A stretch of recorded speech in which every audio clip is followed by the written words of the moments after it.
Hey, you got everything okay? Yeah. Are you all right? Yeah, I don't know. Yeah. Oh, no. Oh, God, that's gonna need stitches. Yeah. Oh, that's gross. My knuckle's coming off. That was a close call. Steve was only a fraction of a centimeter away from losing a finger when the shaft collapsed. Stuck down the mine shaft, weren't you? Yeah. You're a pretty little guy. You need to go look We under never a did rock. get that film back, but I was lucky to get out of it with only a bad cut. And we did manage to save a couple of skinks that would have been buried in the cave-in. You go, guys. You guys go right under there. Quick, quick. There you go. There you go. Okay.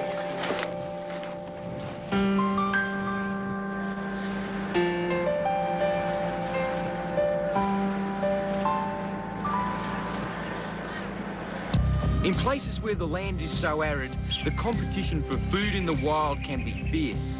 A wedge-tailed eagle stands guard over its kill. Other birds of prey and scavengers spotted the food within minutes, hoping to steal a share.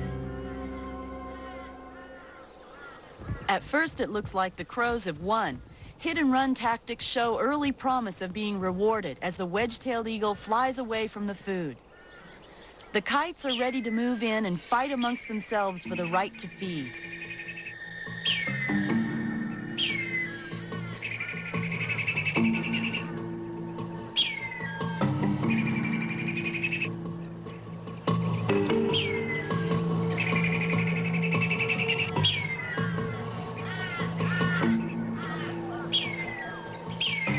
But even with continued dive-bombing attacks, the eagle has no intention of giving up a whole rabbit to smaller birds.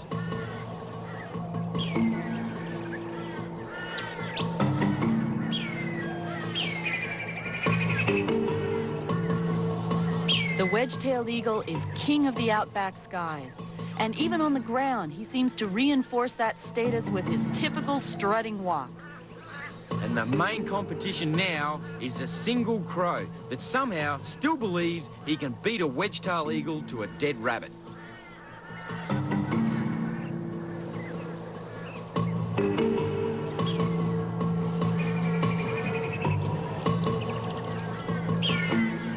With his rivals still circling, the eagle decides to move his prey away from the other birds.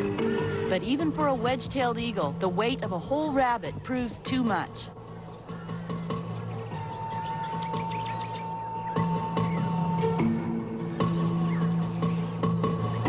In the end, the king of the skies opts for eating out rather than take away in the peace of his own home.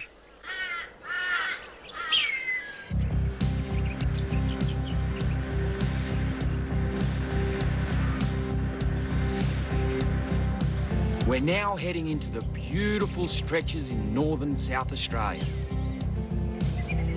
The Dingo Barrier takes us to within a few kilometres of South Australia's huge salt lakes. We're so close to the biggest lakes in Australia that it's a diversion we'd be silly not to take.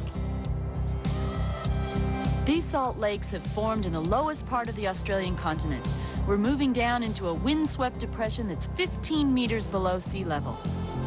Here we are at Lake Eyre. Now, this is the driest part of Australia.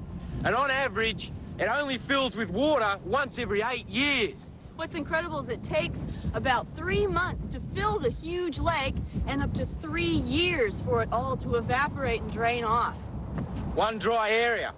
Now, the catchment area around Lake Eyre is like the Diamantina, the Cooper, and that catchment actually takes up 1/6 of the whole of the country.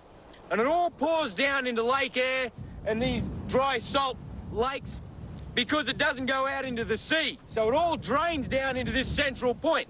Now, when Lake Eyre isn't full, like right now, you've still got small pools of water. And in those small pools, which are saltier than seawater, there is still life.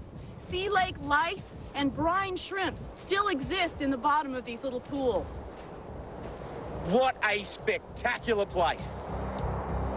Lake Eyre is the biggest lake in Australia and the 5th largest in the world.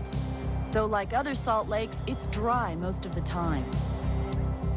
Early explorers described them as wastelands, useless, barren, and repulsive. But at sunset, the salt lakes of South Australia have a strange, eerie beauty. Crikey, it's as dry as a dead dingo carcass strung on the fence out here, and it only fully comes to life in those rare times when the rain is heavy and persistent. Our own water supplies have to be replenished every couple of days.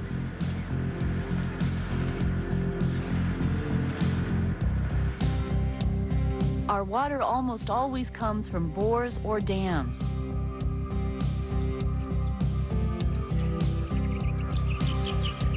There's very little naturally occurring fresh water, and wherever there is a supply, the native animals share the drinking spots with livestock. Here, sweetheart. Oh, you're very sweet. Oh, look at this little gem. This is a pygmy goanna. This is one of the smallest goannas in Australia. You can see this one, as small as he is actually full grown. Look at you. We can really easily determine why he's living here. The reason he selected this tree is because he's living near a bore or man-made water hole out here in the desert, and he's able to collect food much more easily because where there's water, of course, there's life. So he would have been eating large insects, other small lizards, just about anything he could get his hands on. Geez, glamorous, isn't it? These little blokes can escape the extremely hot and dry conditions by sheltering in hollow limbs and hunting in the mornings and the afternoons when the temperature is hot, but not scorchingly hot. And this is as big as they get, Terry. That's full grown. Yeah, isn't he great? Yeah, that's a full grown. Yep. Although he does hunt through the day, if he feels threatened or in any sort of danger, he'll duck down a hollow tree so that hopefully he can escape a predator. Let's just put him back, since he thinks we're a predator. Oh, he thinks I'm a tree, though, and he likes me now. Come on, honey.